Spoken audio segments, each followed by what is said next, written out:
We are going to go ahead and get started. It is so fantastic. Oh, my goodness. It's so great to see so many of you come out tonight to talk about Wonderland Lake. My name is Heather Bergman. I am a facilitator. I do not work for the City of Boulder. I don't live in the City of Boulder. I'm just here to help this meeting come along as quickly and nicely as we can have it do. Mic's not on, Channel 8 lady? It's on. It's on? They say it's on. All holler, how about that? Is this better? Oh. Okay, speakers, we have to get uncomfortably snuggly with the microphone. Just FYI. All right. So if you look up here, the agenda for tonight is written quite small. So here's the scoop. I'm going to talk for a quick minute, and then Tom Isaacson, who's the chair of the Open Space Board of Trustees, is going to talk for a very quick minute. Then Dan Burke, who's the interim director of Open Space and Mountain Parks, is going to give you an update on the current status of things at Wonderland Lake. And then we've invited some of the neighbors just to give a sense of what the overall feedback they've been hearing is. And then we're going to do public comment. Public comment is 2 minutes a pop. If you wanted to comment, you should have been offered a number on your way in. If someone else has already said your thing, you are free to say your thing again. You're also free to just not do that and say, hey, that guy said my thing, and that's fantastic as well. The thing I think you can't see up here that's real teeny tiny is these written comments count the same as verbal comments. So you can just fill this out if speaking at the microphone in your thing, that's just fine. You can leave it in a box over here or a box on your way out. Additionally, you can send email comments in by up to, I think we said January 22nd. And I'm going to put up a slide. Oh, no, here it is. I'll put up a slide at the end that will have that email for you, and I'll read it off to you. My staff, this is Sam Hawes. Sam, raise your hand. Sam is going to be recording all of the verbal comments that are provided tonight into a written summary, and other people on my staff are going to summarize all of the written comment. I am going to provide that to OSMP staff. They are going to provide it all to City Council in advance of City Council's conversation on this topic on February 5th, which Dan will talk about. So no matter how you comment, as long as you do it before January 22nd, Council will hear the theme of your comment. So speaking of City Council is paying attention. Lisa Morzell and Bob Yates both wanted to come tonight, but as you know, it is a City Council night. They authorized me, little old Heather Bergman, to speak on their behalf. Thing one, they said, thank you so much for bringing this to their attention, for caring about open space and about Wonderland Park to the extent that you do. They are listening. Thing two, they are looking forward to hearing your thoughts and to examining your thoughts at the February 5th meeting. They are very interested in hearing specifically your ideas about what you hope to see at Wonderland Lake. If it's not what's in the North TSA plan, that's just fine. Tell us what you'd like to see instead. They are also very much interested in hearing your thoughts about how you'd like to be engaged going forward, because clearly what has happened to date has not been satisfactory. Need to hear your better ideas. What does that look like to you? They're excited to hear that. You will not hear a lot from staff tonight about next steps, because they are waiting to get that direction from Council on February 5th. So Council has asked me to convey to you to please be patient on the next steps front, and Dan's going to talk a little bit more about that here in a quick minute about what we know right now on next steps. Before we hear from Dan, I did want to give Tom a chance to talk. Tom, you got to get like really uncomfortably close. It's weird. All right. Thank you, Heather. I wanted to add, on behalf of the Open Space Board of Trustees. Closer. Closer? Right? Okay. It's weird. Wanted to add. Hold on to that's okay. I wanted to add our additional welcome and thank you for turning out here tonight. I wanted to acknowledge two other trustees who are here, Kurt Brown, and I think I saw Karen Holweg is over there. Please, at any appropriate time, we want you to reach out to us with your ideas, your thoughts, whatever point of view you bring to this discussion, whether it's comfortable for you to email us, to ask us to meet one-on-one. I've met with some of you already. And for those who are so inclined, please feel free to attend an Open Space Board of Trustees meeting and you can speak to the entire board.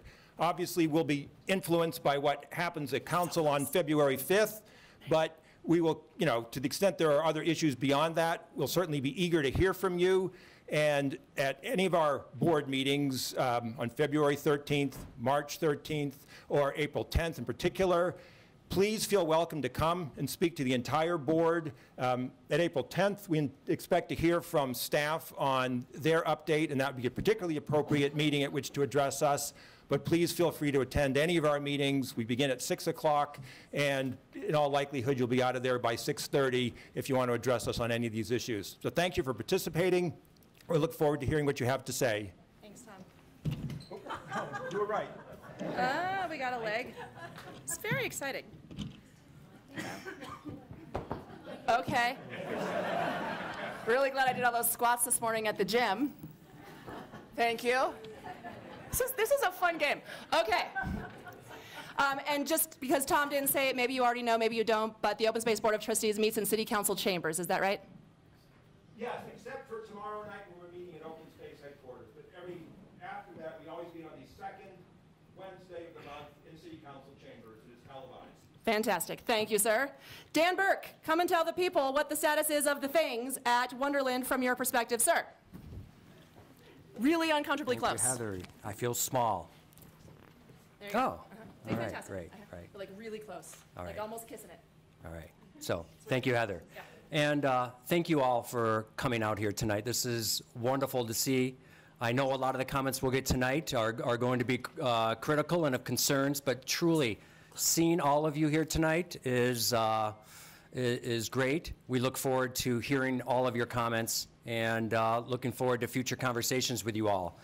My name is Dan Burke. I'm Interim Director for Open Space and Mountain Parks Department, and I just want to let you all know that there are other green shirt folks here from our staff. Some of them are over here. There's about 7 or 8 or 9 of us here tonight, so feel free to grab us at any time and ask any questions that you have of the department. We're well represented here, and we are listening. As Heather alluded to, there isn't going to be a formal staff presentation tonight, but I thought I would just take a couple of minutes because I think some of the points that I would like to address and go over are some of the things that you maybe want to be or interested in being informed about. So I will take just about 3 or 4 minutes to go over a couple of things. First and foremost, I want to acknowledge and accept full responsibility for the way that our department has sort of launched this process, for the way we initiated public outreach efforts. We clearly have not met community expectations with how this all began. And I want to acknowledge and accept responsibility for that. As interim director, that is something that I feel I have to do and that I would actually like to do. And just many of you don't know me, but I've had the really fortunate well-being, if you will, of being able to lead conservation organizations for over the past 20-plus years here in Colorado and also back in my home state in Wisconsin.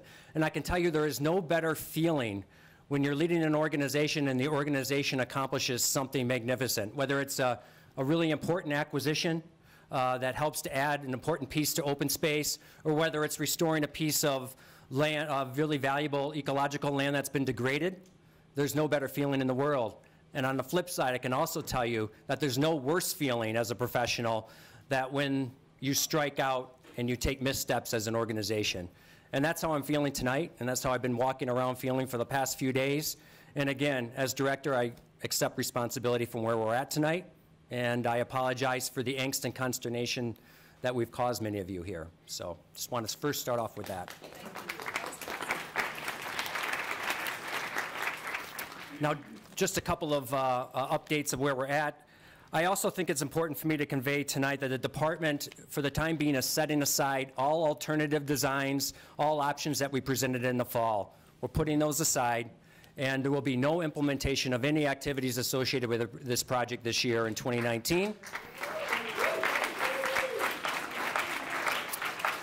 Instead, any activities that are associated with the project is going to be geared toward how we can better outreach and engage the community. So that is our intent for the year going forward.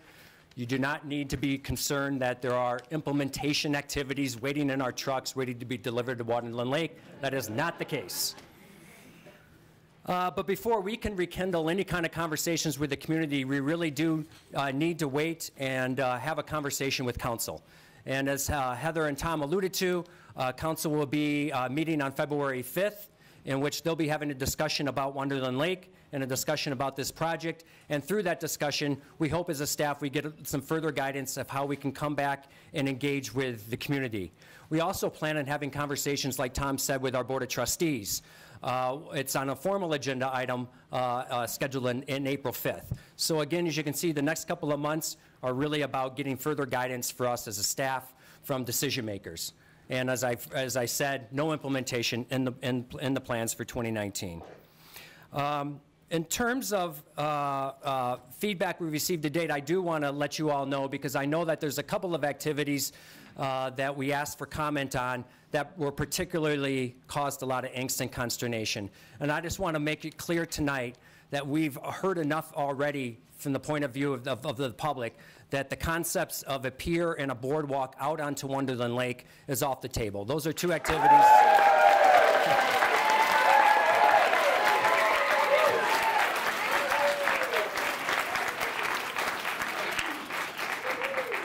Meeting dismissed.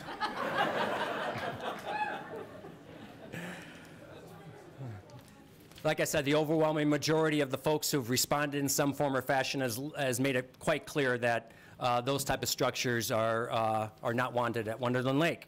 But just going back in terms of feedback, I just want to just quickly wrap up by letting you know that we've heard extensive feedback. We've actually heard from about 450 different pieces of information come into us through various forms. The community website, we've heard a number of responses, direct emails to council, direct emails to our board, direct emails to staff. We're retrieving and we have all of those, as well as the well over 100 responses we got from the questionnaire that we released later this fall. So we've heard all of those comments, and like Heather said, her firm is collecting all of those. But what we've heard so far is an overwhelming of you expressing concern. And just to kind of put these in some themes, we've heard a lot of concern about potential increased use and the impact that increased use could have to this area, including some enforcement challenges that it might, yes, including some enforcement activities that could happen with increased use. We've heard concerns about the loss of tranquility and the loss of peace out at Wonderland Lake, and that any plans going forward should definitely, we need to keep that in mind. We also had concerns about the potential structures and significantly about the pier and the boardwalk, and the scale of those structures and what was presented, and the concern about potential impacts that these structures could have to the scenic beauty.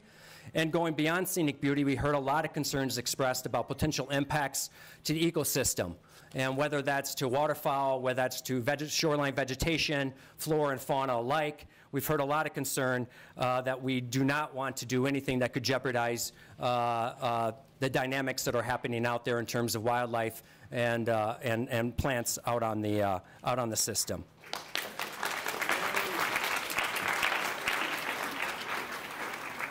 We also heard a relationship to any of these activities that could also be detrimental to water quality. So it's about habitat quality, water quality. We've heard that loud and clear, and we've also heard that there are some maintenance needs that need to be addressed at Wonderland Lake. So there's a host of probably individual concerns. Those are the major themes. Like Heather said, those are all going to be compiled through her firm, and those are all going to be made available, not only to council. I'm going to make them available to our board, and we'll make them available to the public, so you'll have a full view of everything that was expressed from all of you from the day we initiated this project earlier this fall through tonight, and any comments received right after this meeting. So all those are going to be compiled.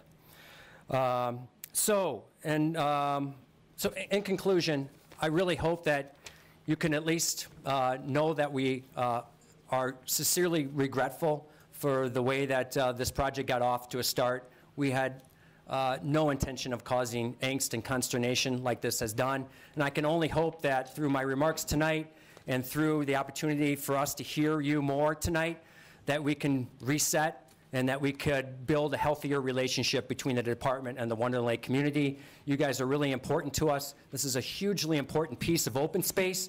It means a lot to us as a staff and a department as well. So there's nothing more that I could hope that tonight is the beginning of a healing process, and I welcome and look forward to hearing everything you have to say tonight. Thank you.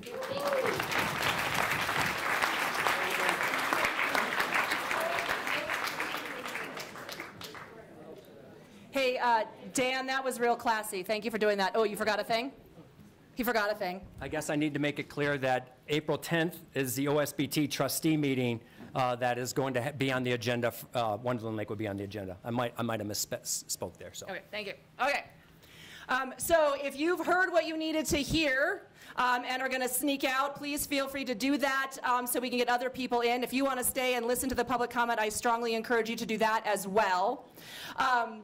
What has happened over the course of the last couple of weeks is, as you know, the York community has some really strong feelings about this issue. And some leaders in your community have offered to make some summary statements of things that have been happening, what they've been hearing. And we thought you might rather hear from them than from staff, as they might better summarize and capture the themes. So what's going to happen next is we have 4 speakers. They're going to take about 20 minutes-ish to summarize the things, and then we're going to flip right into the part where you start talking if you have a number. If you have a question as part of your public comment, I recommend that you put it on one of these comment sheets, even if you don't have any other comments, just the question. I will get answers for those questions from staff, and we will include the answers in the summary. We're not going to do Q&A with staff right now because they're here to listen to the community. They're not here to talk at you anymore. You've heard what you're going to hear, and as I said earlier, they don't have many more answers other than we're going to talk to council and see what happens next. So if you need to know the email of where to submit email comments, pick up this fact sheet on your way out. It has the email on it, so you can take that with you. And again, we're taking written email comments up until January 22nd. With that, I would like to hand over the microphone to our community folks who have also the gratitude of our council members who expressly asked me to say thank you to all of you for your leadership and for your commitment to this. We know you actually have other things to do, and this was an additional thing. So thank you for doing that on behalf of the community. And who's going first? You're all going to come up here. These are your chairs. So really, it's like you have to imagine like it's a chocolate sundae or an ice cream cone. You got to get real close to it. Okay? Yes. Judith has asked me just to tell you how you can find my summary. My summary will be included in the staff packet submitted to council on February 5th. Is staff also going to post my summary on the OSMP website? Yes. Staff is excited to post my summary on the OSMP website. It will be quite lengthy is my expectation, and I'm doing it so you know that no one's sneaking out comments that aren't favorable, although clearly I think Dan has said he gets it already, so I think we're good there. All right. Eeny, meeny, miny, ladies, take it away. Hot diggity. Great. We got to get the short thing going here. Hi, everybody. Thank you so much for coming, really. And sorry there's not enough parking, enough seats. Use your outside voice. My outside voice. Sorry there's not enough parking, enough seats, and the turnout, I think, speaks a lot to everyone involved in the city. So first of all, who the heck are we sitting up here? So we are representatives of a small group that was quite ad hoc of community members, residents near the lake, people who use the lake frequently, who heard rather happenstance just, a month ago? Something like that, about the preliminary proposed plans. It was upsetting. And most of us, you can't hear me. Okay, try again. All right, like that? Whoa, okay, it's rock star time. Okay, so we heard, as many of you did, very last minute about the proposed plans. It was very alarming, and we kind of volunteered ourselves. This is about half our group.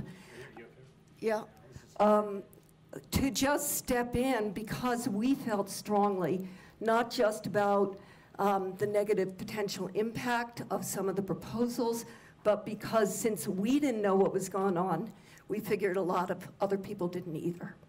So We were asked by staff to do our best to represent what we've been hearing. There is no way that we can speak for everybody. There will be people in this room who disagree with everything we say, and some who disagree with some, but we'll do our best.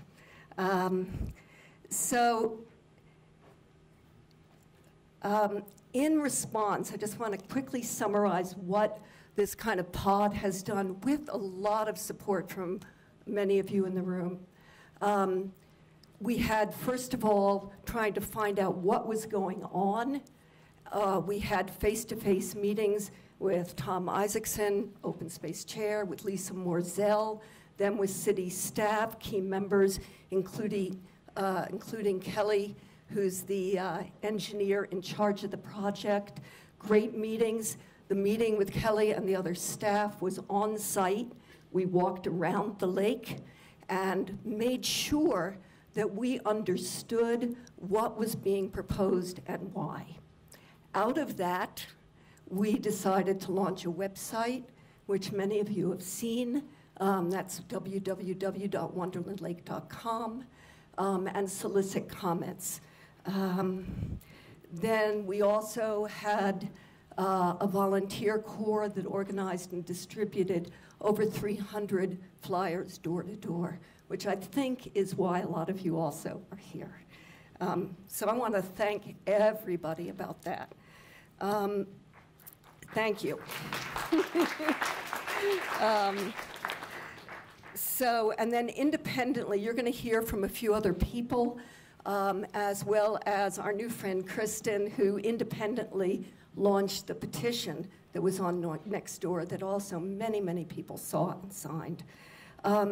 What we've heard tonight from staff and council and Open Space Board is already a huge success of our community outreach. So bravo, give ourselves a hand. And I also really want to acknowledge, first of all, the council. Particularly, we spoke with Cindy and Aaron Brockett and Bob Yates. And they, at Lisa's initiation, called this whole process back for council to look at. And to staff, thank you very much, and to the Open Space Board of Trustees for hearing the degree and the apology, which was so heartfelt and deeply appreciated by all of us. Thank you. So let's see. And Heather, thank you, our esteemed leader. She's been great. She and I have worked together trying to do our best to make an agenda that felt inclusive and was a shift from, this is already decided, just tell us how much or how little of it you will like, which was how a lot of us felt at the beginning. Tremendous turnaround here, guys. Thank you. So let's see. A few other things. A couple of structural things I want to just quickly address. One is this whole hoopla came out of a fundamental misunderstanding between staff, the trustees, and the council. We will all give them, I certainly do, total benefit of the doubt. It was a misunderstanding. So that has been acknowledged. We're really here to try to move forward, give our creative ideas, input our vision. We will need to stay on the process and not just show up tonight, but continue to engage. But because of this outreach, because of all of us, all of you, and hundreds of other people, and staff and council hearing us, we're having a very, very different meeting tonight. So I think that's great. So quickly, through the Wonderland Lake comments section, we received, through the comments on that site, these went both to our group emails so we could track them and to city staff, which will be passed on to council. Opposed 155 people, that was to development.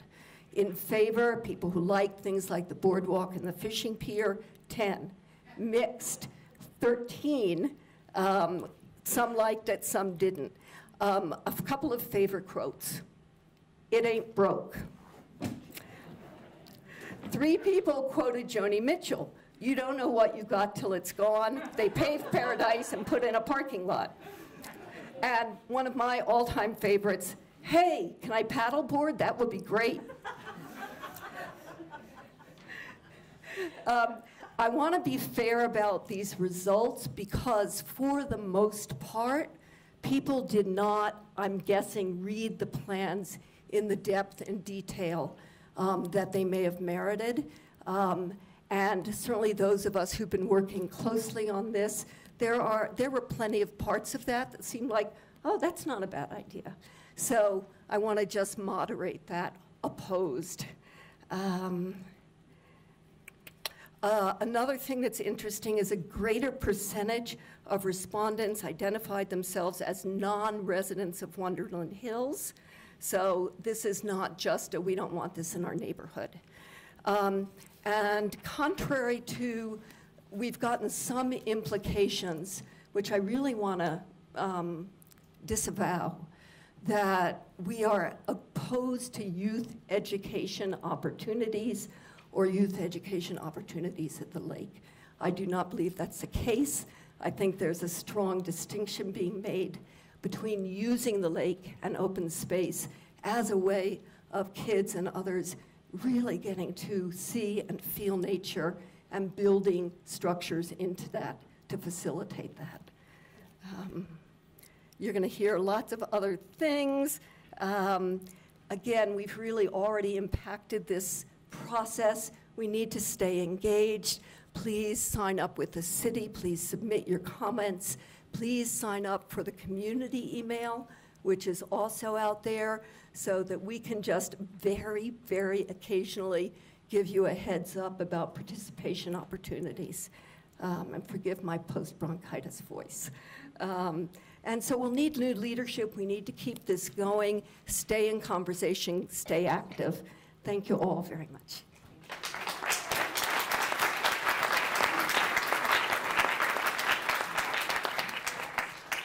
Who's next? I have to show you the sign that got made. It's really cool. There's a bunch of them outside if you want one. I know you're It says, Wonderland Lake, this is a wildlife sanctuary.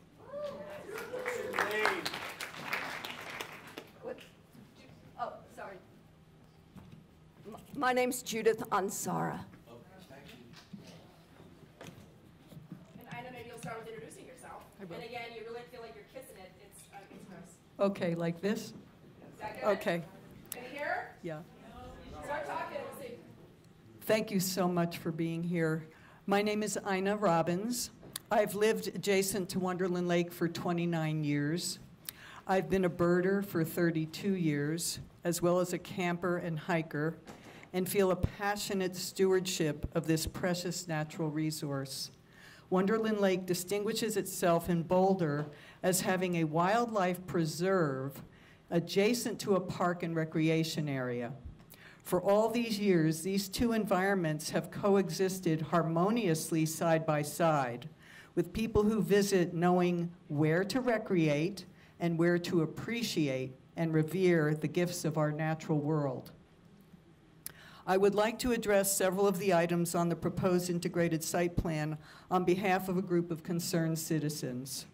There is no need for a bird blind around the lake. Anyone interested in birds can see them with binoculars or scopes, and there is ample naked eye viewing from the dam and the peninsula.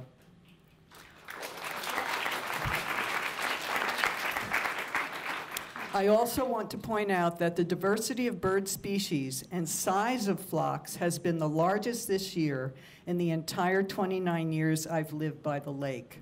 Hundreds of Canadian geese are regularly seen, but most notably, instead of only mallards and the occasional grebe, there are large flocks of widgeons, redheads, and ringneck ducks for the first time.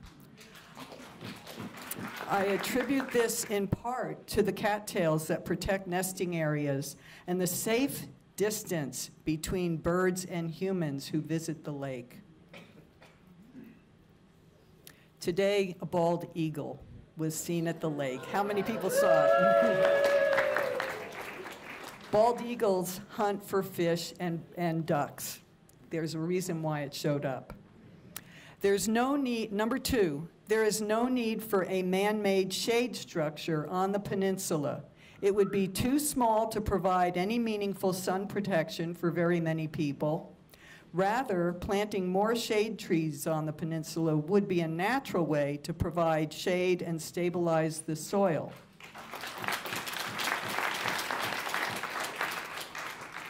Number three, there is no need for additional access trails from Broadway. The proposed trails would disrupt a habitat that provides natural shelter for deer, fox, and other species.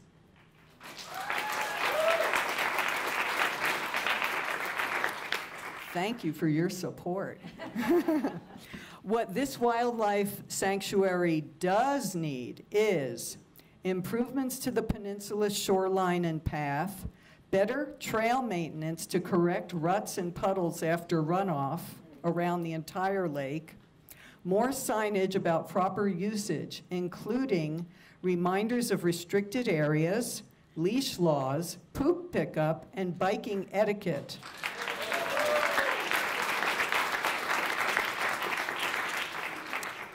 And most importantly, a full-time ranger coverage to enforce existing regulations and encourage mindful and respectful use of the lake area. That's like our number one need, really. We believe the size of the Wonderland Lake Nature Preserve is such that it cannot tolerate much more volume of traffic and sustain its conservation mission. It is already overused and often abused. Thank you. We are not here addressing the development of the Foothills Nature Center, but do encourage thorough community engagement in any planning. We ask that the city, county, and open space better coordinate resources for providing excellent educational opportunities for the community, especially our kids. Perhaps Walden Ponds, which already has much of the necessary infrastructure in place, could be further developed to become the flagship nature center for Boulder's youth. Thank you so much.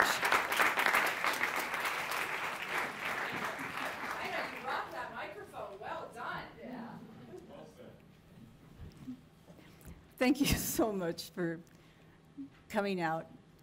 Such a lot of friendly faces. I feel good here. My name is Samagra Melville. I'm a resident of Wonderland, and since finding out about these proposed changes to our wildlife sanctuary, I've had the chance to have a lot of meetings with my neighbors, and I have to thank Open Space for getting me so close to my neighbors. We're having great times together. I'm going to try to express a composite view on behalf of some of us who live in the area. Some of the suggestions made by Open Space have merit. The trees, for instance, which I know already covered, is instead of a shade structure to have trees, but it also attracts more wildlife, and the roots will help the erosion issue on the peninsula, which is, it's needed. And I really want to, I so want to thank the Open Space for removing the pier and the boardwalk. They would not have been an enhancement, but an encroachment on nature, rife with environmental, social, and safety issues. The mostly level path around Wonderland Lake is really well used. It's a walking area for people of all ages. It's biking, people with dogs, people pushing strollers. It's really, really well used and easy to get around. I myself helped a man recovering from open heart surgery get around the whole lake on his walker. And it's many people come and pass through. I've seen runners before dawn with their headlamps. I've seen children learning to ride their bikes. So many people, a lot of kids come. As long as the masses keep moving, the nature-people balance seems to work. So we do not need to bus in more people. And we should not build structures on this fragile shoreline that invite all-day use. Because of the already dense use of Wonderland Lake, people sometimes want to go off trail and into areas populated by nesting birds, foxes, muskrats. I have often helped people understand this distinction by pointing to these small signs partially covered by weeds and the unfinished fence that is in place. Oh, yeah. Give me one of those.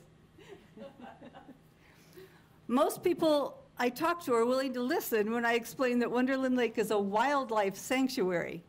And I can point to this sign, or I was able to point to this sign. This sign has been at the west entrance of Wonderland Lake Open Space Trail for as long as people can remember. And recently it's disappeared. Does anyone know why? Okay, anyway, it's gone, but it still is the case. They can't take down the sign, and it's not a wildlife sanctuary anymore. So our message to open space is yes to preservation. The split rail fence needs to go all the way around the lake, close to the trail, so that people understand the difference between what is there for human traffic and what's there for the wildlife. The hardened surface wading area is objectionable in so many ways. However, I think with further consideration of the stagnant nature of the lake and high fecal content left by all those birds, the wading beach will also be off the table.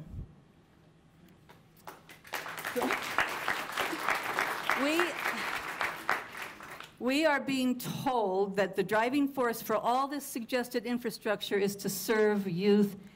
We are being told that, quote, without the types of experiences provided for with the proposed changes at Wonderland Lake, future generations will not stand up to protect and preserve places like these.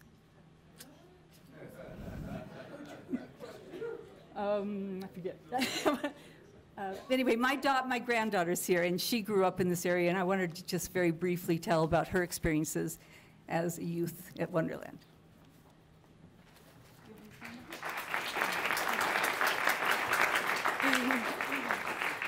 Hi, my name is Rachel Hi, my name is Rachel Hanslick, and I'm a 13-year-old student at Shining Mountain Waldorf School. And I remember when I was younger asking my grandma why I couldn't play in the lake, and she described to me that it was a place where we need to protect the animals and preserve this land. And I immediately got it and started to actually pay attention to the wildlife around me. And actually now I take children that I babysit there and show them around, and they have so much fun watching all the wildlife, because I remember it taught me how to respect nature and therefore respect in general. If a wading beach is installed, there is a distraction from the observation and the true beauty of nature. If structures are built, even though it will be for education, it will take away the rawness of nature. It will steal it.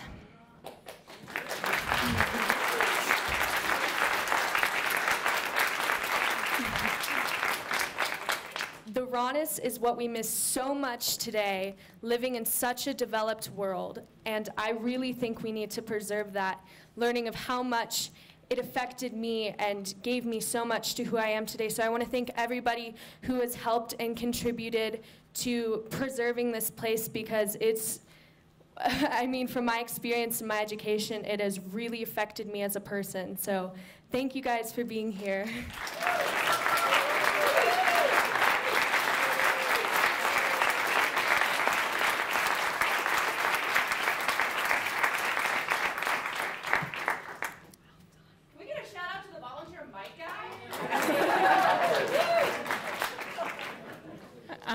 Just raise your hand in the back if you can't hear me. I might make the mistake of moving away. My name is Kristen McCormick, and when I heard about the proposed changes, I was really concerned, like I'm sure many of you were. I grew up about half a mile from the lake, and I'm now a PhD student at Harvard Kennedy School studying environmental policy. Wonderland Lake was the place where I first learned how to ride a mountain bike, where I learned how to play, how to sled, how to play Frisbee, and most importantly, it was the place that I most attribute to giving me a love of nature. To me and many of my friends who've reached out to me in the past couple of weeks, it was an easily accessible escape into the wild that we so craved. Having an area nearby where I could appreciate nature and learn how to interact with the wild without harming it was really valuable to me, and very in line with youth feedback in the North TSA plan, which I've read, in which so many of the same kids express excitement about experiencing nature along with the desire to care for it. Junior rangers especially seem to focus on conservation. It's Open Space's job to preserve natural areas like this so that all kids can have the chance to interact with the wild. I know firsthand that kids appreciate the wild and don't need man-made structures like viewing platforms or bird blinds to enjoy it.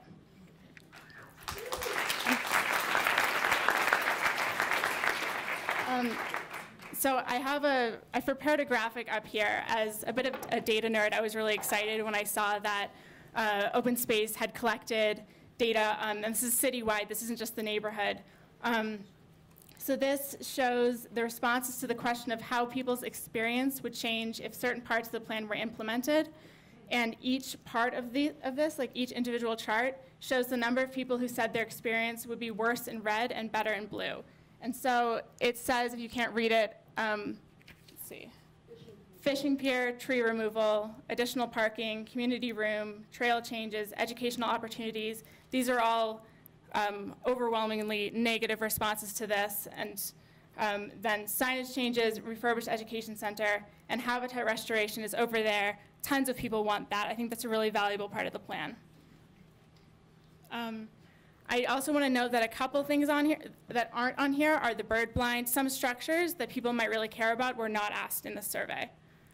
As you can see, the citywide survey largely suggests that people are excited about habitat restoration and maintaining the structures that we have, but think additional structures and trails would make their experience worse.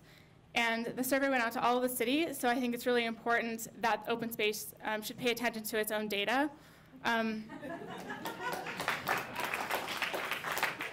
I also think it's important to focus on what people do want, like habitat restoration. Many parts of the lake could use help, like the broken fences, steep trails. People have already talked about this. I also started a petition a couple of weeks ago that calls upon Boulder to use its resources to protect wildlife and maintain current trails and fences, rather than disturbing this natural area in a way that jeopardizes its own mission and integrity of its process.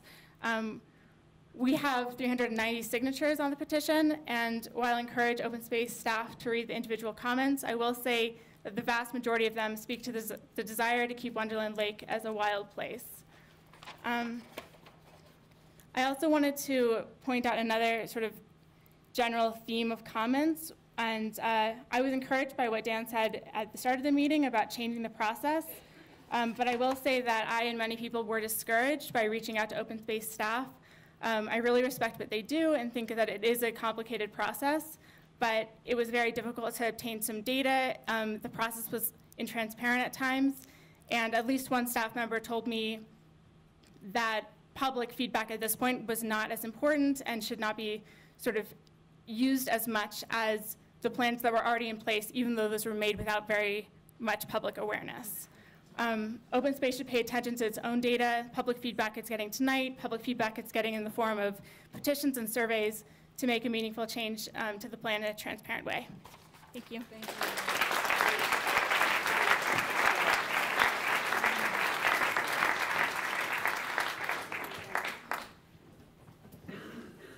Gals, thank you all very much. That was very helpful. So for the rest of you, if one of these ladies has said what you were going to say, again, you are free to hang out and say it again in your own words. You are free to write it down in your own words, whatever works for you. But council is listening, the board is listening, staff is listening. So the themes have already been captured. But again, if you want to stay, I'd be delighted to have you stay and speak and or listen to the rest of the public comment. All we got left for the rest of the night is public comment, 2 minutes a pop. As I said before, council has indicated that it was what is most useful to them are your thoughts about what you do want to see at Wonderland Lake and your ideas about how to be engaged in the future. But choose your own adventure. They're your 2 minutes. You may use them as you like. If you want to clap for people, please do that, but we do need to keep the speakers rolling along. If you are planning to speak, on your way in, you were given a number. And if y'all could start lining up over here-ish in order of the numbers, that would be fantastic. If you want to introduce yourself, that's great. We're not going to be documenting names, so you can capture those 5 seconds on content if you like. As I said, Sam Hawes over there is just typing like a mad woman to get all of your thoughts down. So here's how it go. I got the handy-dandy timer. It is a visual item. It will make a chirpy little chirp when your time is up. If you could finish your sentence and not your paragraph, if you're still talking when the timer goes up, that would be great. And lucky number 1, you are up. Bring it on, lady. All right, hit it. Oh, okay. Okay, go. Okay, I know it's really bad parking out there, but we have a couple cars parked illegally for the vans. Okay, sorry. There's some cars parked illegally. There's a van that 14 passenger vans that need to go in these parking spots. A silver Subaru Forester. Okay, yeah, silver Subaru Forester. All right, there are cars that need to move because they got vans that got to get in those spots. Thing 1, silver Subaru Forester, license plate QGK877, silver E55 AMG, don't know what that means. Oh, it's a compressor. E55 AMG is a license plate, and a silver Toyota Camry, license plate CRL799. If you are those people going to move your cars, we'll save your spot. Come on back. All right, thank you. You betcha. All right. That did not take your time. You may start all over. Okay. Did you reset my clock? I will do it now, ma'am. Yeah. All right, hit it. All right, go. Hey, my name is Amy. I am been a neighbor with Wonderland Lake for 30-plus years now. She and I have had it back up. No, I mean, get closer. Sorry, that was unclear. Oh my God. Give me back my 20 seconds. Okay. All right. So Wonderland Lake and I have been neighbors for more than 30 years now, and it's been a dance, it's been a relationship, and included in that neighborhood is the Open Space Mountain Parks Board. I guess it used to be just open space. So we have been dancing this dance together. We have been a partnership. We have been in collaboration with our stewardship and our appreciation for this particular gym that rests up against the foothills here. And always we have had conflict, and always we have resolved our conflict by reference back to the mission statement of preservation and protection of the natural environment. And even though we foster appreciation, that is only through uses that sustain the natural values of the land. So even when open space, and I think, Mark, you'll remember Jim Crane and I going at it hammer and tong back in the day, even though we disagreed, we always came back to that common point, is this is what we are here for. This is the mission statement not only of open space, but of all of those of us taxpayers that pay for open space. So we always came back, we always collaborated. It resulted in all of the neighbors, many of you that are here tonight, working on trail reclamation projects, on the fire reclamation projects. We've always been neighbors, we've been friends. I feel a little bit like Mr. Rogers here. But in truth, we are all neighbors, and it doesn't matter if we live on the lake or we're the people that raised our hands and said, yeah, I saw that bald eagle today. To know that we have people out there that care as much about the other neighbors that are shown on the pictures at the back of the lake as I do is so gratifying. And what worries me is that someone somewhere has tucked in the word to develop this natural area. So I would beg Open Space and City Council to come back to the mission statement of open space. Thanks, neighbors. Number 2,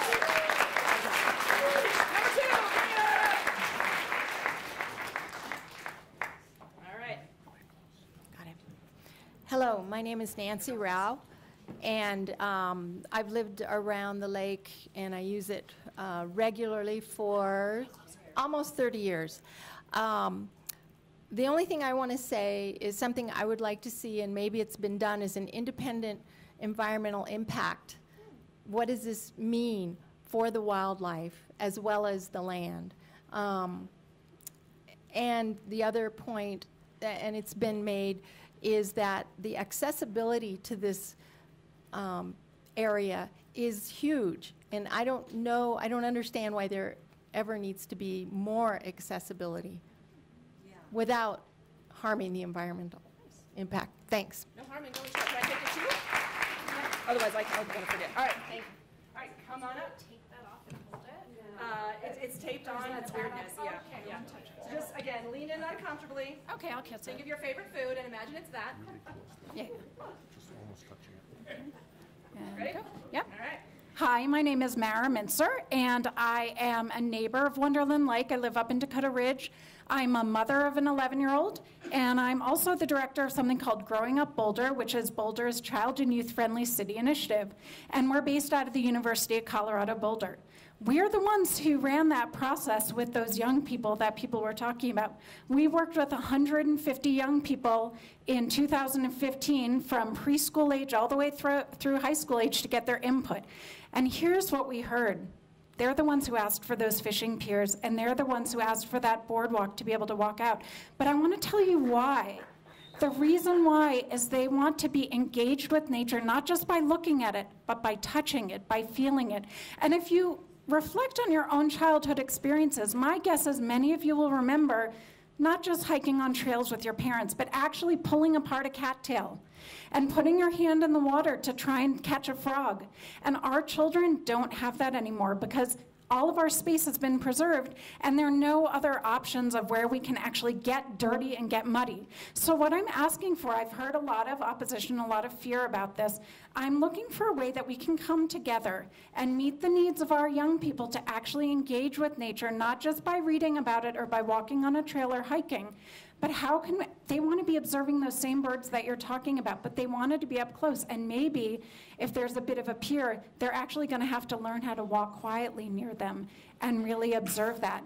And so what I want you to say, what I want you to listen to, whether or not you agree with the pier, is I want you to get to the fundamental piece. I want us to keep that in mind, that our young people, who most of them are not here tonight, right? If you look around the room, it's mostly white, fairly wealthy people here. A lot of our young people may not be here, and I want to say that there are a lot of people who can't come to meetings like this, and I want to make sure that we hear their voices too, okay? So I want to make sure it's representative. Thanks. Folks, quick reminder, you don't have to agree what's being said, but she didn't boo when you were talking. Perhaps you could show the other people in Boulder some respect, please. All right, number 4. All right, again, lean on in. If you're not sure you're close enough, you're not. Do you want me to use that microphone or not? For the TV. Oh, it's being recorded. Okay, well in that case, do it for the people at home. I'll do it for the public. All right. Okay, virtually everything I wanted to say has been said, but I want to also reiterate, OSMP B is a Boulder success story. Also, Wonderland Lake is a Boulder success story. And so I am amongst those that would like to see our footprint as little as possible. I think that the fact that we have engaged in making that our goal is one of the reasons why Wonderland Lake is a success story. Also, I'd like to remind everybody, maybe everybody here doesn't know, as the first speaker was talking about, what the mission statement for Boulder Open Space is. The mission of the Boulder Open Space and Mountain Parks Department is to preserve and protect the natural environment and land resources that characterize Boulder. We foster appreciation and uses that sustain the natural values of the land for current and future generations. And then there is section 176 of the charter with the city of Boulder that specifically says open space land may not be improved after acquisition unless such improvements are necessary to protect or maintain the land or to provide for passive recreation, and that's open for definition, open agriculture, or wildlife habitat use of the land. I'm not sure I can understand where the idea of piers and boardwalks and picnic tables and shelters and all of that fits into either the charter or the mission. So mine would be step back, keep that footprint small, and maintain this as the natural habitat and sanctuary it is. It's a slice of serenity and nature surrounded by semi-urban neighborhoods, and bye.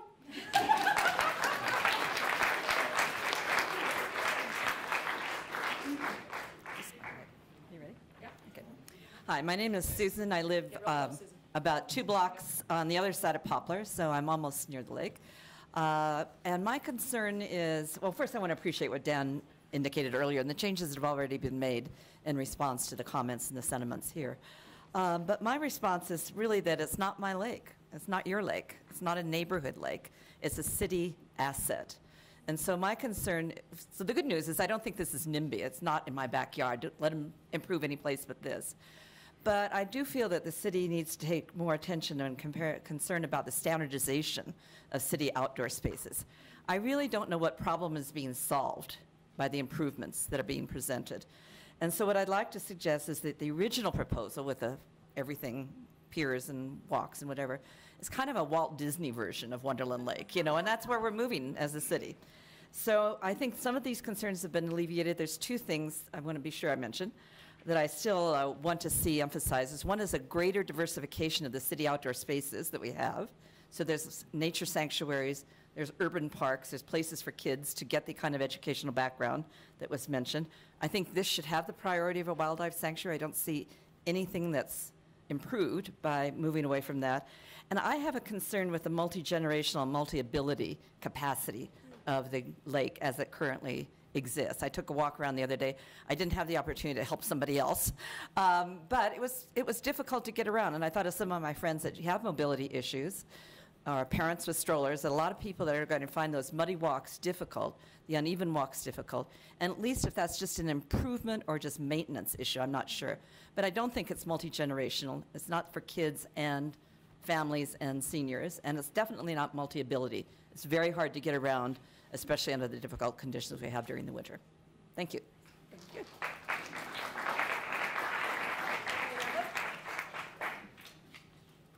He spelled out his number on his number just to be sure. Well done, sir. 6. It's 6. It could be a 9.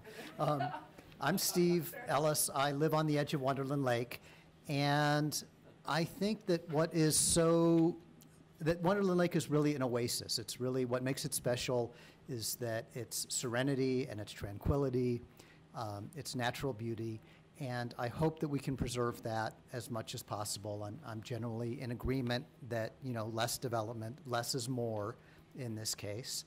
And I really appreciate the work of our open space department and our wonderful open spaces in Boulder. And I'm not familiar with all the legal distinctions and what's exactly your territory and what's not.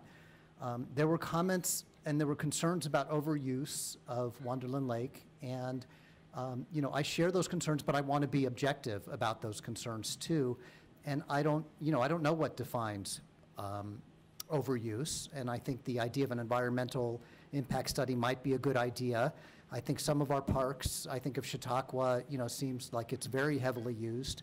And some of our wonderful natural areas like Walden Ponds seems like, it's not overused. So I like the idea of kids being able to get closer to nature. I think that's wonderful. And I just wonder if this is the place to do it. And, I don't want to sound like a NIMBY, but, I want to be rational and intelligent about it. So, but my gut is to keep the magic at Wonderland Lake. Thank you. My next person in line has number 9. Does anyone have a 7 or 8? 7 and 8 said their things have already been said. Going once, going twice. Number 9, take it away. My name is Kathy Snow. I live a mile from Wonderland Lake. I walk around Wonderland Lake every day of my life that I can. I want you to know that I am the poop fairy. I am the one that many of you have seen walking around with this prop and this prop. This is for trash, this is for poop. I pick them up every day. I want you to know that I would really appreciate your help. If you folks, each time you go around with me, If you will pick up what you see, and I keep picking up what I see, eventually people will begin to respect the area better. Thank you for your help.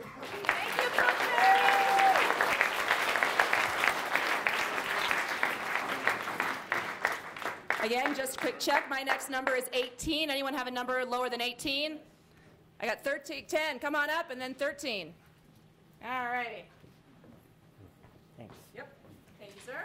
Oh, you carry on. Hi, I live on Poplar, right just west of Broadway.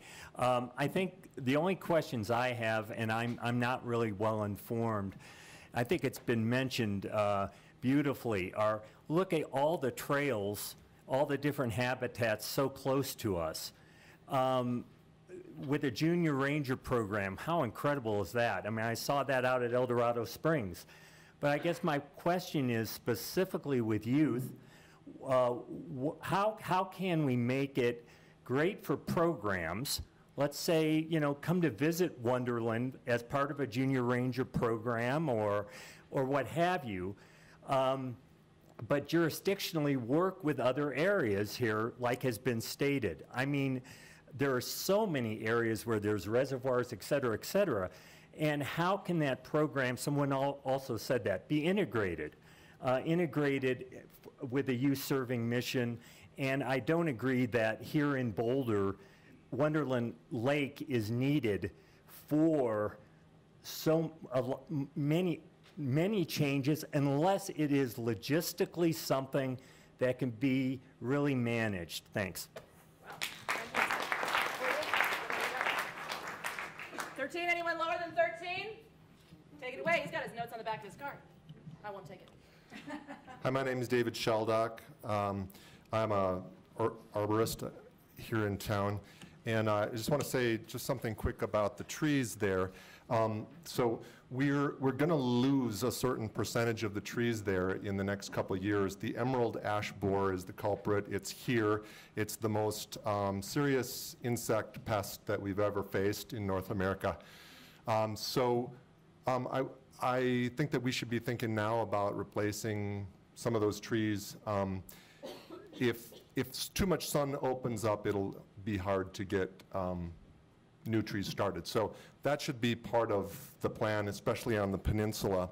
So the emerald ash borer is here, and so are all of us.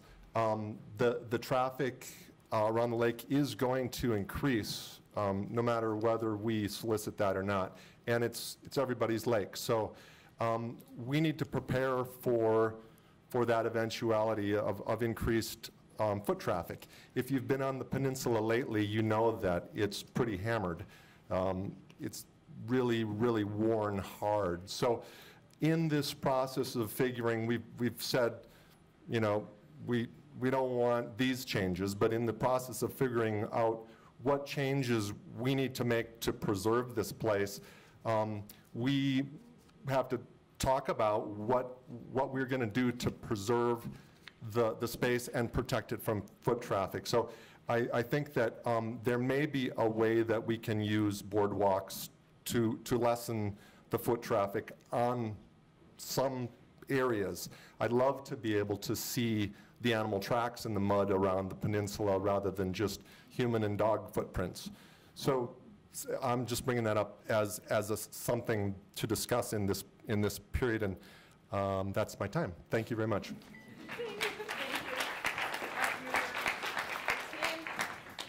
Anyone lower than 18? All right. See if that's high enough.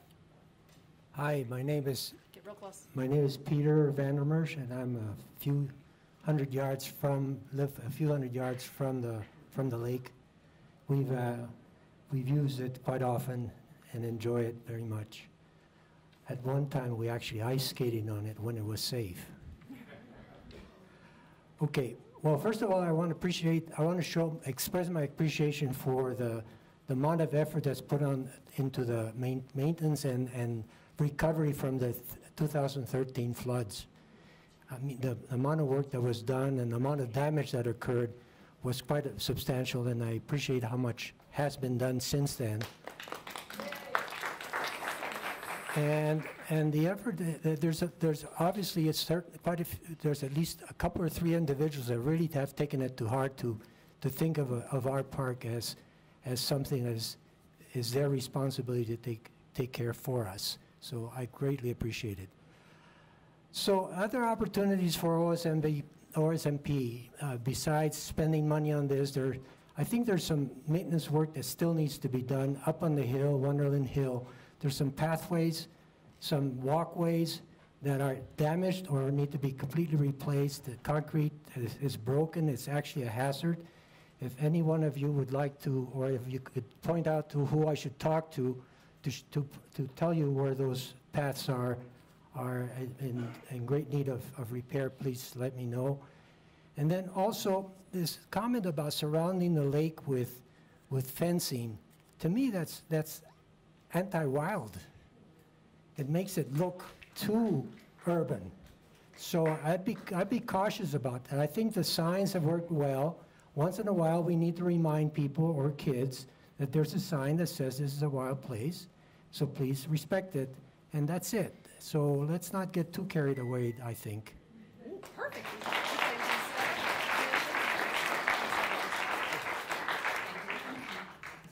Hi, my name is Frank Barrett. I live on Wonderland Hill Avenue, and my wife and I have walked around that lake thousands of times in the last 10 years.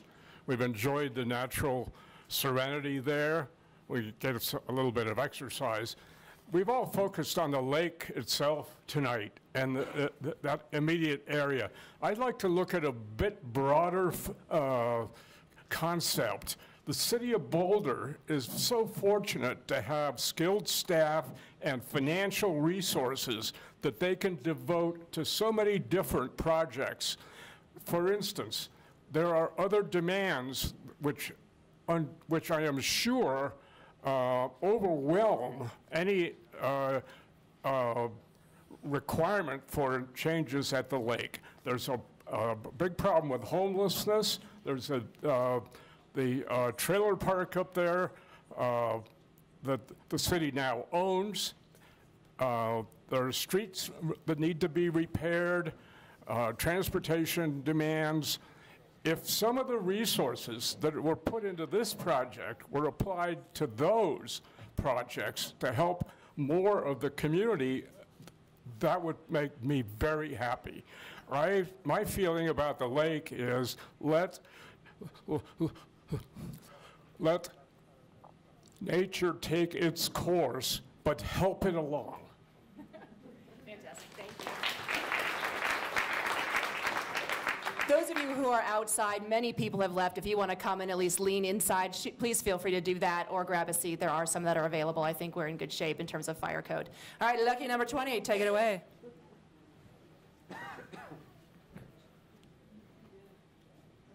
Hi, I'm James Newcomb.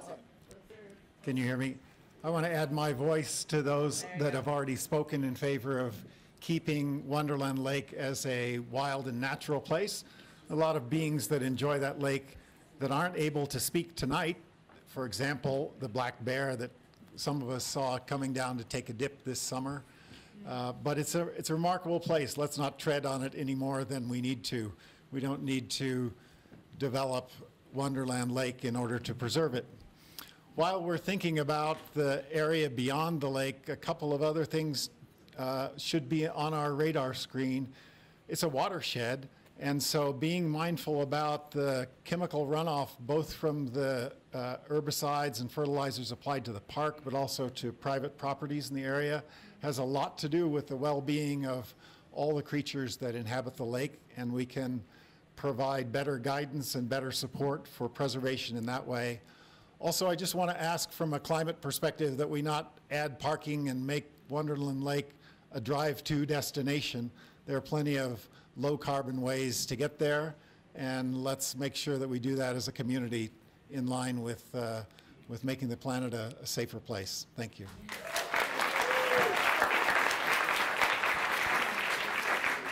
My next number is 23. Do I have a 21 or a 22 wants to jump the line? 23, take it away. You're gonna hold on to yours because you got your notes. All right, I do. Hi, my name is India Wood. I've been a resident in the Wonderland area for about 16 years. I was a summer camp instructor this past summer, and it really opened my eyes. You know, we have a lake that could change children's lives, connect them with nature, and I am totally with you that kids need places to get muddy. I bet every single person in this room got muddy as a kid and wanted to get down in the water, and we need to provide that. That's my first point. Secondly, I also want to point out that this room is really missing any sense of equity and inclusion.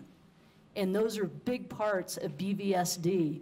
We need to get the voices of children, people with disabilities, elderly, teachers, and schools into this process now, okay? It can't just be decided by a bunch of old people like me. Thirdly, I assume most people have been out of the city of Boulder. There are thousands of ponds and lakes in the state of Colorado. This lake happens to have public access. It's in the middle of a city. It is a perfect place to give children, dare I say busloads of children, experience in nature, inspiration in nature. Next, I bet everybody here knows what the mud is like on that little promontory. It's because it's Pierre shale that's wet, and it will always be muddy. That's why we need boardwalks. When I took my little kids there, when I've gone there as a fisherman, it's really hard to get down into that water because you end up in mud up to your ankles. So I really think we do need to reconsider a boardwalk to get kids out into the marsh and into nature. Finally, I think we need to work on the habitat out at Wonderland Lake and support the animals as well. Thank you. I got 20, what do you, 20? 25, do I got 24? 25, you're up. Thanks. Thank you very much. Good evening, everybody. My name is Brad Smith. I lived on North Street, and I've also had the pleasure of living on Wonderland Lake in the past. And I want to just kind of clear the space and take a moment to step away from us and them and this or that. And how about we all just close our eyes for a minute and think about when we were kids. What is it that connected us to nature? What kind of experiences were it that allowed us to engage and build relationship with nature so that we could all be here wanting to protect these beautiful spaces? So take a moment and live into that. They're doing it. Yeah, I see. It's good. So that's what I want to see created in the city of Boulder. Right now, we are at a new time where kids are spending over 40 hours a week on screens. They're getting outside for less than 20 minutes a day. This is scary, this induces fear in me, and this is rapid, rapid change. And so I think that we need to be able to create spaces for kids to connect, because without them being connected to nature, we cannot ask them to protect nature. And that is very, very scary for what the future looks like when all of us here are gone and we're talking about our kids, our grandkids, and their children. I understand that there's always a question of where to do this. It's always challenging to say, I want this to be done in my backyard. However, I do ask that as we re-engage in this public process, we consider this. I would love to see kids playing in that lake. I would love to see kids getting dirty. And I understand there are other spaces. However, this is an incredible urban space that people have access to. And again, when I look around today, I'm one of the youngest people in this room. We are not engaging the kids that Mara talked to, the kids in the schools, the kids that need to be playing. And so I ask that we engage this process and that we also listen to them. So I've got an extra 10 seconds. I don't even know what to do with myself. Again, please consider future generations and consider this empathy and this connection. Thank you.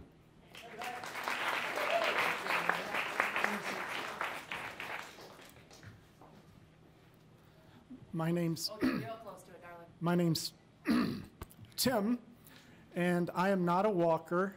I am a walker, but I don't walk around the lake. I go to the grassy area on the southwest, that grassy area, and I'm very interested in seeing that protected. And I think when I first saw the sign advertising this event, it said something about conceptual ideas. And when I heard the word conceptual, I said, uh-oh.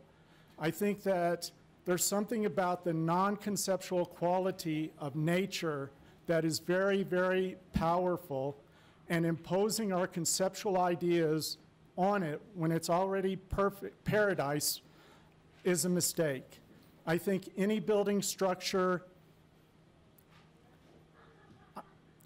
is not a great idea, anything in that area. I was fortunate enough to see the bald eagle today, and I'm hoping that this area will remain a place where bald eagles feel welcome, and construction isn't very conducive to that. So thanks.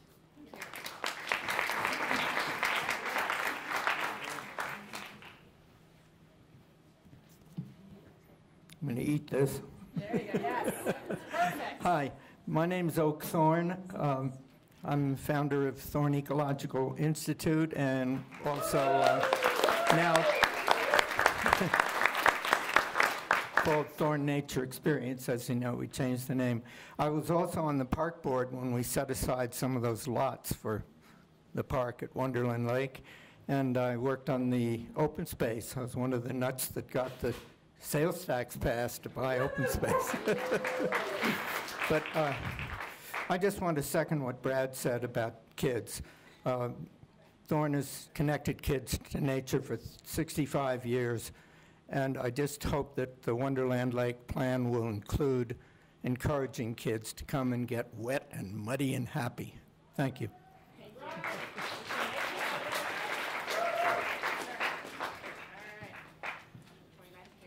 Hi, my name is Bruce Hazard, and I own a cottage that backs up to Wonderland Lake, and my wife and I use it every day. I come from this from a little different perspective. Sorry. I've been a practicing landscape architect and planner for 40 years. So when I look at this, I look at the process that people go through. So when I look at Wonderland Lake, and one of the things that drew us to that community, or that portion of the community, was understanding what was unique about the lake today. If you look at the overall assets of all the open space programs in the areas that are available, it's wonderfully bookend between Wonderland Lake Park and the Foothills Community Park.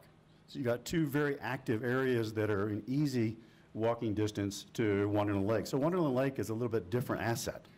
And so if you look at that and you determine what's unique about it, then what you look for is opportunities to enhance that. And that doesn't necessarily mean that from a planner's perspective, when you look at land, you say, well, I've got multiple acres of land, and you start automatically programming that space for structures and other improvements when there's not necessarily the metrics in place to define that the need is there. Educational programs are a huge asset to the future generation and the protection of this, and I think a close evaluation of the existing structures that are there and repurposing them and really identifying programmatically what needs to happen at the trailhead that can continue to support this. But at the end, there's a limit, there's a carrying capacity to any parcel of land and any development activity that occurs where you get over the tipping point and it starts to alter what's there today. So the focus should be stepping back and seeing what's unique now. Thanks.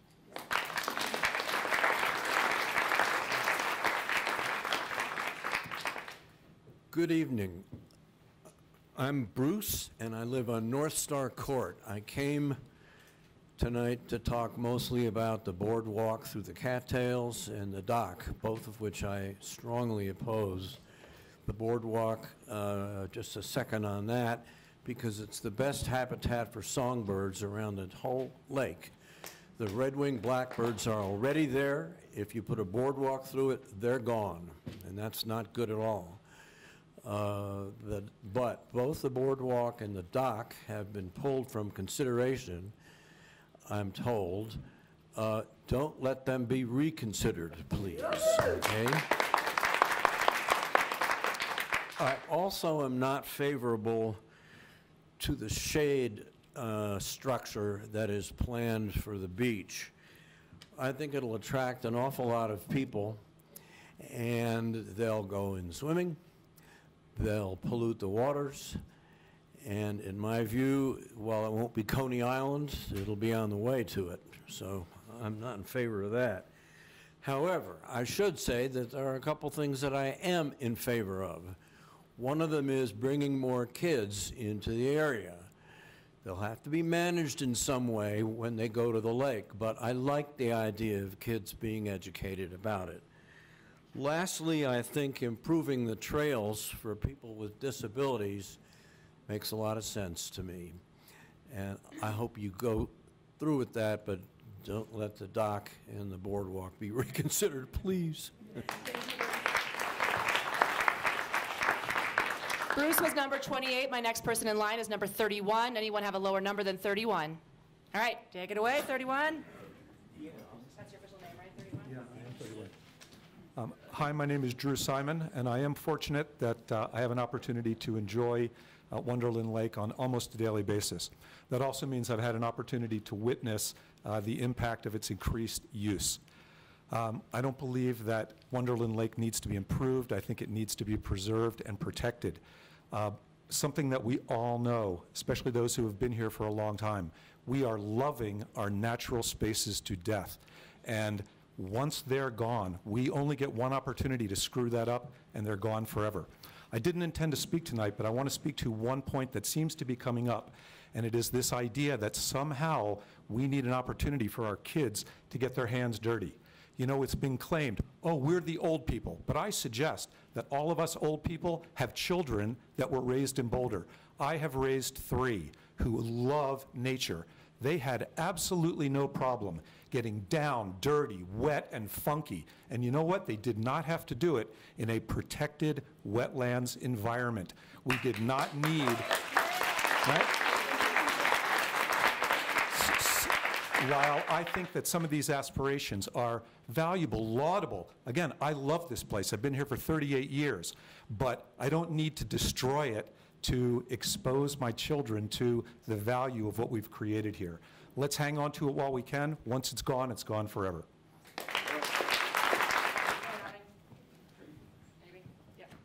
Hi, my name is Pat Billig. I was on the open space. I was on the open space board for several years, and I'm currently the president of the Boulder County Audubon Society. I've also been involved in environmental education for more years than I can count.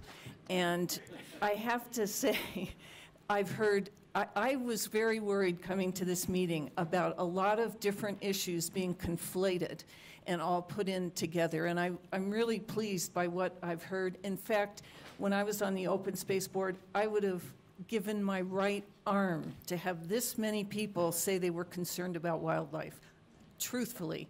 And you should know there's an open space and mountain parks master plan going on right now.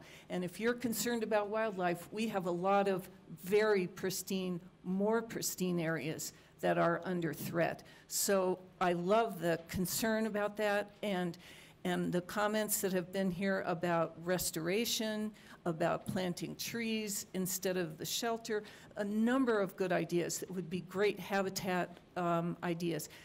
I do have to say, since the early 80s, we've been trying to get that Foothills Nature Center to be a real nature center. It's not now, it hasn't been, it's used occasionally for a variety of things. It's not suitable for a modern, and I don't mean modern in the sense of how environmental education is done these days, which is very different than it was done 30 years ago, I should say, much more out there.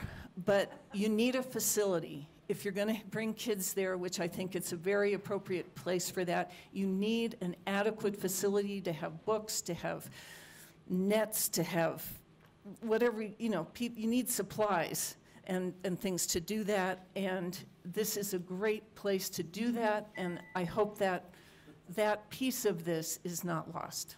Thank you.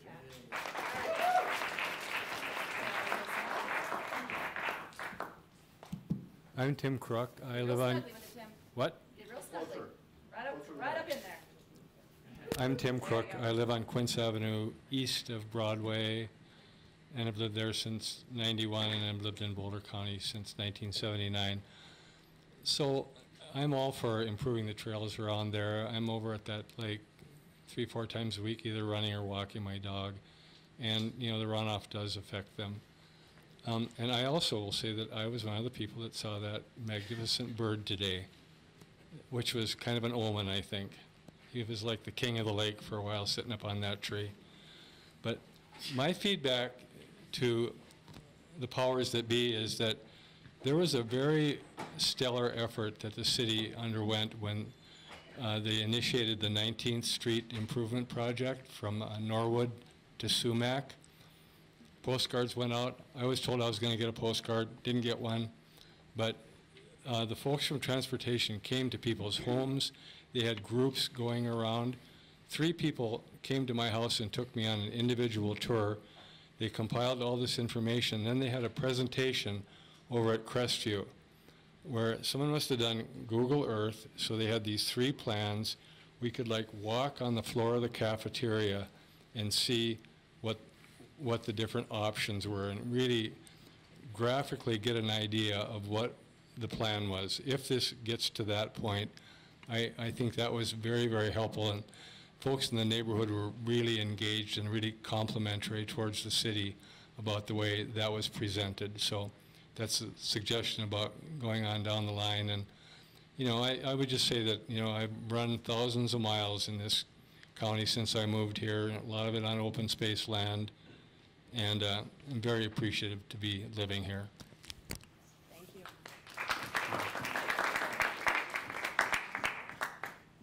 Hi, everybody. Thanks for your time. Mark Eller, lived in Boulder for 20 years. We have 2 boys in elementary school over at Columbine, and I just want to talk about a shift in the conversation that I think could be, I hope, helpful, which is that there's a lot of focus right now on the facilities involved with the Wonderland Lake plans, and I would like to really encourage everybody to think about the value of the programming that goes along with that, because programming to me is the more important need, the ability to get kids, families, people of all ages really, experiencing the natural areas in Boulder. And Wonderland Lake is different than a lot of other areas that have been brought up. It is really right in the heart of North Boulder, and it is accessible to a lot of people and a fairly diverse number of people, and or lots of different types of households. It's a really unique area, and I think the programming that could happen at Wonderland Lake with some minimal facility upgrades could be really wonderful for a lot of kids, not just my kids, kids for years to come. And I'll just conclude by saying that there was a comment earlier about teaching kids to appreciate nature. Well, there's never been a more important time to do that. It doesn't happen without investment. It doesn't happen by magic. We need to make it happen. It's worth making it happen. And helping that incrementally step forward at Wonderland Lake is something that I think really deserves serious consideration and support. So thank you. 35, take it away. My name is Carol Campert, and I've been involved in environmental education for most of my career at the Denver Museum of Natural History here in Boulder for the county, for the city, and Audubon and Boulder County Nature Association. And I believe, and I worked with Jim Crane. I had a vision of having a nature center, and because we don't have one in Boulder.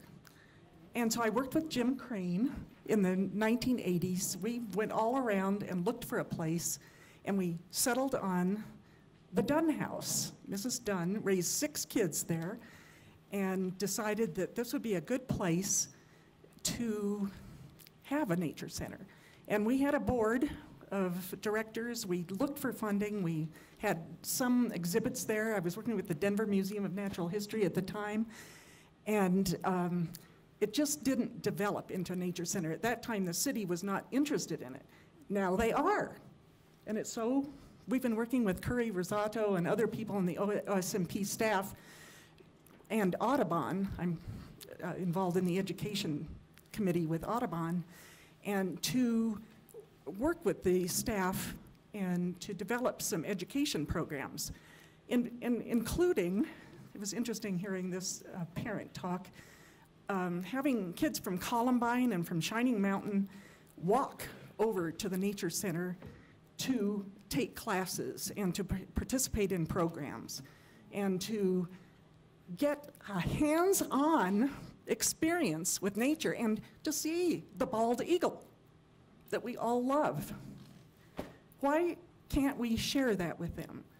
And it's so important to have these future generations, and I was happy to hear you talk about this, and to have more young people involved in natural history. This is the time.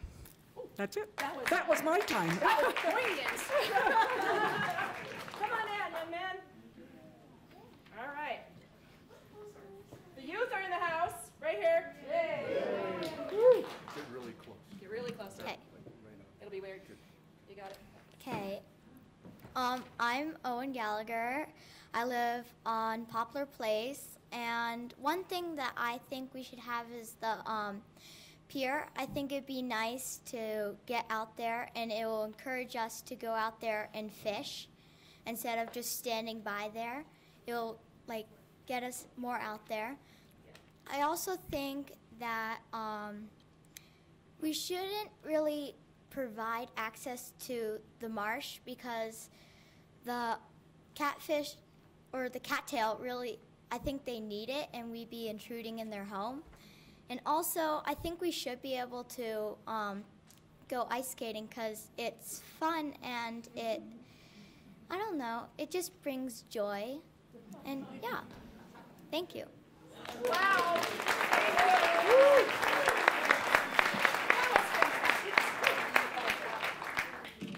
I'm at 42. Does anyone have a number lower than 42 who's in line? Nope. All right. We're clipping away. Take it away at 42. Can I hold on to it, though? Yeah. It makes me feel special. Thank you. Okay. Thank you. Got it. Are you ready? Hi, my name is Amelie Panatone, and I'm 13. I also go to Centennial Middle School. Right down the microphone. I've grown up my whole life in the Wonderland Lake community. I disagree with the prohibiting of ice skating because my whole life I have gone ice skating there and see it as a way to connect with my family, neighborhood, and friends. I also think that we need to have outlets for children in nature, and I'm happy that people are speaking for kids, but kids need to be speaking up for themselves too. Thank you. Woo.